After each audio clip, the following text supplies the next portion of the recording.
In our news bulletin for this evening, the Niue Return Servicemen's Association pressed forward with ambitious plans and expressed gratitude for financial assistance towards centennial commemorations. The new development at the airport with the opening of a new duty-free store that will also sell local products.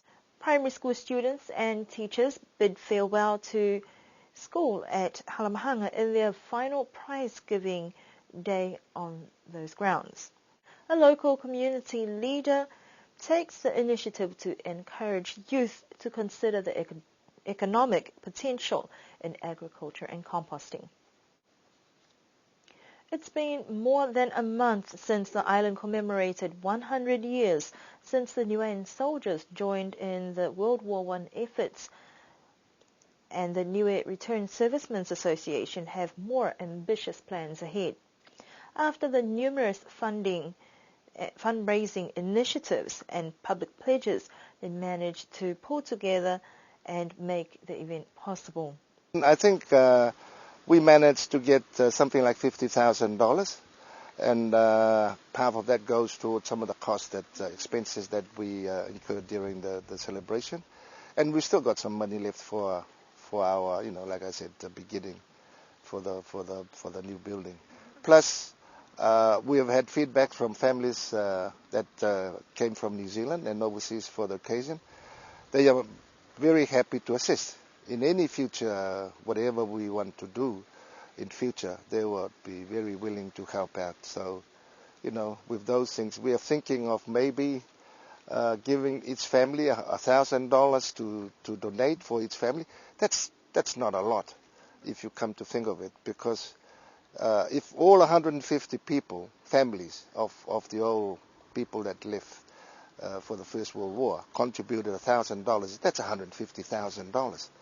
So you see, it's we are happy that the feedback that we got from these people are very positive.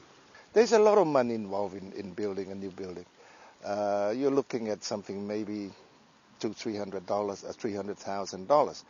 However, we in the committee have decided that it's best for us to have something of our own, so that, but we will go and ask New Zealand, the New Zealand government, our government here, the Australian RSA and the New Zealand RSA, and, all those money will be put together, and plus our donations from families here and overseas. And hopefully we would be able to arrive at the number that is required to buy a new building or to build a new building. Charlie Tauvaka and Aukuso Pavihi have also returned from discussions with Niueans in New Zealand to develop and strengthen a partnership where the Niue RSA can work with just one main focal point or body from the Niuean community in New Zealand. Another area that they're looking into is a membership drive for the Niue RSA to be more inclusive of all Niueans and inspire national pride, and that was reflected in a new constitution that they have developed. The new constitution we have, part of it is involves whether we're going to open up the membership to include what you are referring to, or just concentrate on the 150 families. But I think it's because this is a national project and everybody want to feel that, feeling of belonging to the whole thing. We would rather, I think, we will change the constitution to include. We will have the constitution to include other people or other organizations that would like to join the RSA, and that, the membership. So not only the 150 families, but open to a lot of other organizations and anybody who would like to contribute. Niue's RSA President Charlie Tauvaka expressed his heartfelt gratitude to the Niuean people in Niue and abroad, and to the government and all those who made the event a major success. A new duty-free shop has been completed and officially opened today as part of ongoing developments to upgrade Hannan International Airport. Tourism is one of government's main economic drivers, and the potential to generate revenue from incoming and outgoing passengers has been a reason to get this project completed and boost economic returns. The The proposal for a duty-free facility at the airport has been a matter of discussion on the books for some time now, and those involved are excited with the potential. A brief opening ceremony and blessing of the new shop was held today. I'd like to congratulate all of you who have been involved in getting this done, and wish this facility all the best, and wish everybody all the best for what has been another product that the company has been working on for a number of years and talked about but never managed to get into fruition. I'm very pleased. I believe that in fact there are other things that we'll be working on to ensure that we will continue to build the portfolio of activities that we have and build up the revenue streams that we need to do to ensure that the company can assist in the revenue streams for the people, the government of Niue. This newest addition spells exciting times ahead with the sale of liquor, tobacco products and also locally produced items. Niue primary school students bid farewell to yet another school year and school grounds at Halamahanga for the final time. Many were overcome by mixed emotions at Halamahanga as it holds many fond memories for students and teachers alike, especially with the theme for this year, Treasuring the Past, Embrace the Future. After 26 years, the school will be relocated to Paliasi. Senior students from Year 6 took charge to lead the program as MCs, also doing Bible readings and singing a specially composed song by Mrs. Ali Patasion Tuato. A moment of silence was also observed to respect Reverend Faifolia Pumali, who was also a Bible study teacher this year.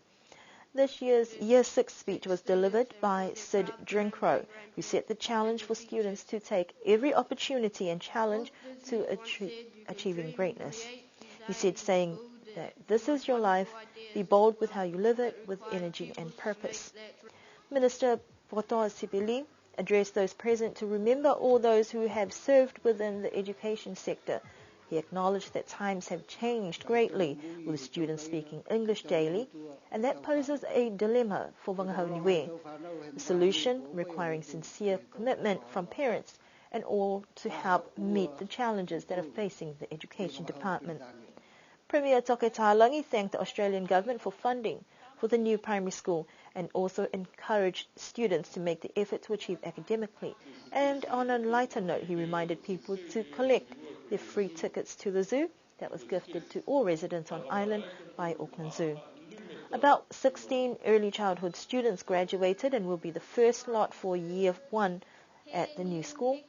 Year 6 made a special tribute to the Drinkrow family, who have been a big part of the school for the past 3 years, with Mrs. Drinkrow as a primary teacher, her husband is a volunteer for Tamamana, and the children attending Niue Primary, learning new things and building strong friendships. This year, the prize giving was split up into two parts. One was for junior school from years 1 to 3, and the second part was for senior school, year 4 to 6. The top student for Year 4 went to Kavana Misimesi Funaki, Year 5 Chadson Siakimoto, and the Ducks or Scholar for this year went to Sid Drinkrow. This marks the end of the school year for 2015. Children will now be on a long, well-deserved break before the new school year in 2016, where they will move up to the new school at Paliasi. One local community leader is trying to encourage youth towards a project that will enable economic sustainability and food security through a small-scale compost-making project that is in its starting phase in Hakupu. Reverend Inga Mukule has taken the lead to start with his own children and youth in the village to empower them through this practical exercise to consider the economic potential in agriculture. With an aging population of farmers and an apparent lack of interest from youth in agriculture, this is an incentive to revive the value of farming. He says this is an outcome after attending a composting workshop held by the Department of Agriculture and the Nyofa Group, but it's a matter of just getting things going. This is very much a starting point. As you can see, I'm only got carbon stuff now, the dead leaves. The next stage I'm hoping is to start mixing with nutrients, the green leaves and some manure to help the process. So I'm very much at the bottom level, not even taking off the ground. I have been working on it, as you can see that pile there, that's been there for 3 weeks now. And you can see, and it's a big one, but once it starts rotting, it goes down. So, Is it shrinking? yeah, with the support of Niofa, but and most of the things to Thomas is, we wait for the money, funding, and that kills the whole purpose. If you desperately need or passionate of doing something that you think it's good, money doesn't hold us back. At the moment, it's low key. I'm just using my children now as the starting off, and hopefully we'll pick it up as we go along. Through their friends, they will come along, because at the moment, try to promote something to young people. They have totally different mentality, and I don't blame them, because the generation they're into now is just pressing buttons. And they get the answers. The initial starting point may be difficult, but within a few months, he says, they will be able to reap the benefits of their work. Reverend Mokole hopes that this will be part of a project with the Department of Agriculture and Niofa. However, funding should not be a deterring factor or a cause for delay, and they have made a start. For the compost, if things goes well, it will turn into 3 to 4 months before I will see the results. And I'm hoping out of that I will sell those compost. So that's where the revenue is. At the moment, there's no revenue, no dollar sign. It's just a chunk of dead leaves. I'm hoping that we'll focus on this one and we'll learn from here. And I'm hoping that this is a researching or learning ground. So when we're gonna do it somewhere else or another village, at least we have learned the process, and it will encourage, instead of starting up, and it's not gonna, it's hard work, and people giving up because they don't know how. So hopefully this kind of process, that it will empower them to do it. This phase will also be a good learning or research outdoors classroom, and best practices can be applied in any potential future expansions. And that concludes our news bulletin for this evening. We do hope that you can join us again for our next news bulletin next week, but do enjoy the weekend ahead.